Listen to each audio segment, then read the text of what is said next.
La Greenway è un percorso ciclopedonale di 62 km che collega Treviso a Jesolo seguendo il corso del fiume Sile.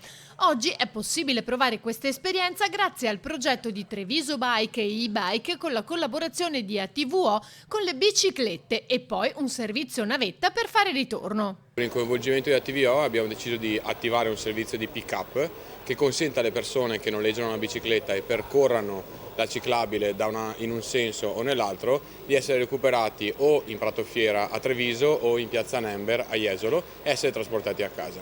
È il piacere di vedere il territorio con una prospettiva diversa.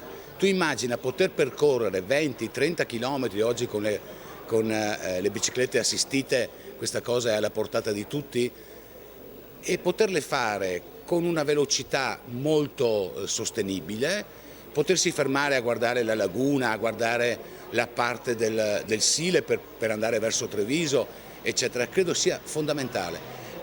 Noi abbiamo un territorio bello che non ha bisogno di nulla perché è bello di suo, dobbiamo farlo conoscere al mondo. Il servizio è semplice, si prenota una bicicletta da Treviso Bike telefonicamente o dal sito aziendale. Dopo la messa in sella viene installata una app che guiderà i ciclisti lungo tutto il percorso e all'arrivo si potrà parcheggiare presso uno dei due store e rilassarsi, al costo di 40 euro. Il servizio ha fatto il suo esordio il 15 maggio e da allora ne hanno già usufruito circa 200 persone. La più temeraria è stata una signora di 82 anni di San Vito al Tagliamento che ha percorso i 62 km insieme alla nipote di 9 anni. Il sindaco Zoggia ha ricordato l'impegno del comune per la realizzazione di nuove piste ciclabili. Presente all'inaugurazione anche l'assessore regionale Calzavara.